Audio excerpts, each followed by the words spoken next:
Hello everyone. In today's class, we are moving to the fifth module of Teaching Aptitude, that is Teaching Support System. It includes traditional, modern and ICT based.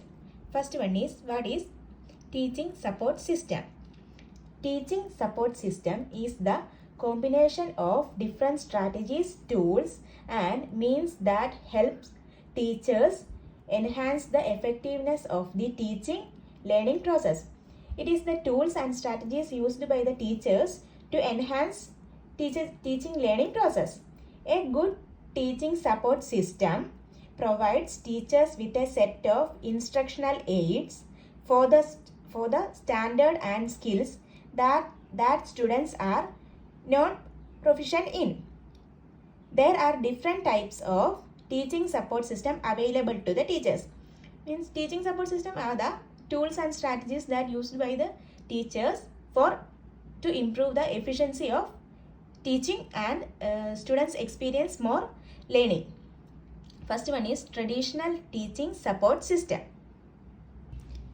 Traditional teaching support system concerns with recitation and memorization techniques. We know that our traditional teaching method was what teachers thought we will study and memorize it.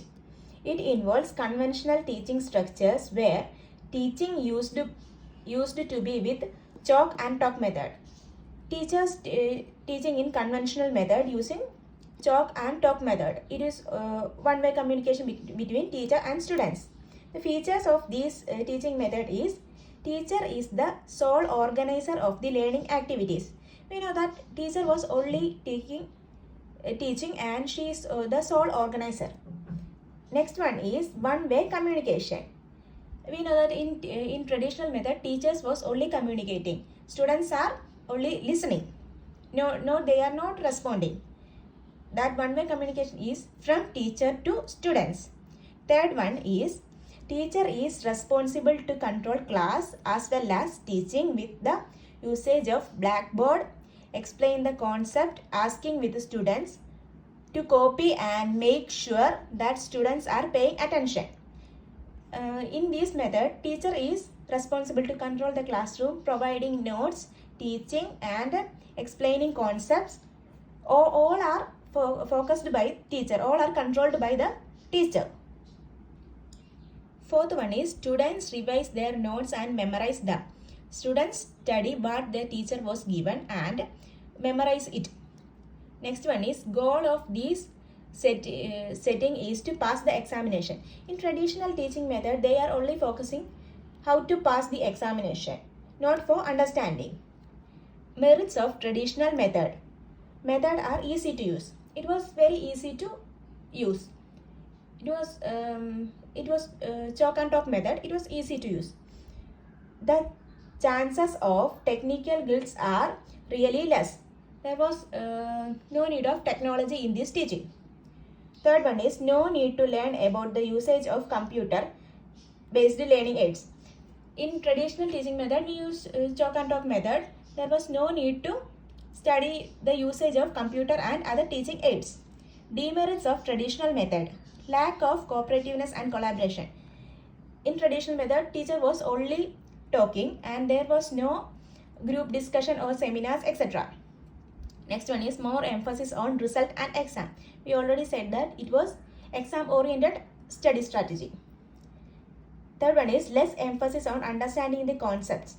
We know that in this study we are memorizing what teacher was taught and not about understanding the concept.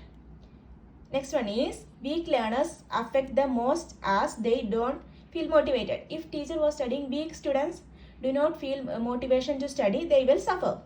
Next one is modern and ICT based teaching methods. The teaching support system has a new shift in this globalized era with the introduction of modern teaching support system.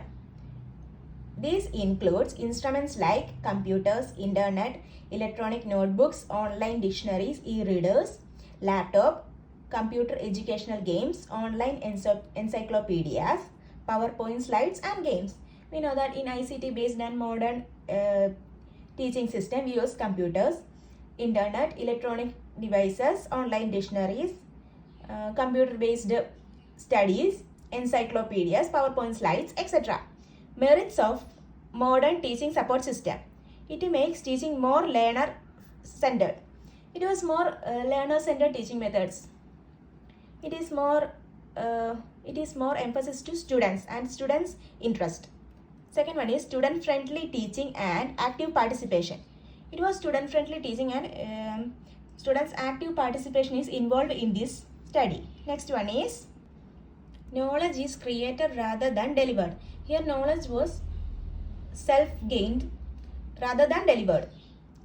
More scope for flexible, originality and reliability. This study system was more flexible and it was originality and reliable. It was more reliable. Demerits of modern teaching support system. It required huge investment of money, time and effort. Here we needed a computer, a laptop or other equipments. It needs a huge investment. It is more dynamic and hence teachers need to learn and relearn new skills. Teachers need to develop their own skills to teach different topic in different types. So it is more dynamic in nature. Too much dependent on technology. This was too much dependent on technology base. Third one is ICT based teaching support system. Information and communication technology support system in education is the mode of education that uses information and communication technology to assist, improve and optimize the delivery of information. E-learning and mobile learning are synonyms of ICT-based teaching learning process. In ICT-based system, we use information and communication technology to assist and improve the delivery of informations. The features are that delivering lectures using microphones. We use headset for studying and speaking in this type of communication. Second one is smart interactive boards with the aid of PowerPoint presentation and interactive sessions. In this ICT based system, we use PowerPoint presentation and in interactive sections, smart whiteboards, etc. Third one is computers or laptop and technology driven settings are required in the classroom. In ICT based teaching, we need computers and laptops in the classroom for teaching. Next is merit of ICT based teaching methods. Audio, visual recordings and online contents assist the student to understand the subject better and also help students to remember and learn the concept for a longer time. We know that if we are watching a video, we will memorize it easily more than teaching. So audio, visual recordings and online content is very useful for understanding and memorizing the topic. Next one is it promotes the students' interest by making the teaching learning process more interactive and interesting. Through this learning, we can increase students' interest and improve teacher learning process and teacher-student bonding. Demerits of ICT-based teaching methods. It adversely affects the learner's health like strain on eyes and back pain, etc. We using these technologies for studying, we take more time using this and it leads to strain in eyes, back pain, etc. Second one was reducing face-to-face interaction with the teachers. In this method, one of the major demerit is lack of face-to-face interaction with the teachers. Here is the complete explanation of the 5th module of teaching aptitude. Tomorrow we will move on to the 6th module. If you find this section helpful in any way, please don't forget to like, share and subscribe to the channel. Thank you.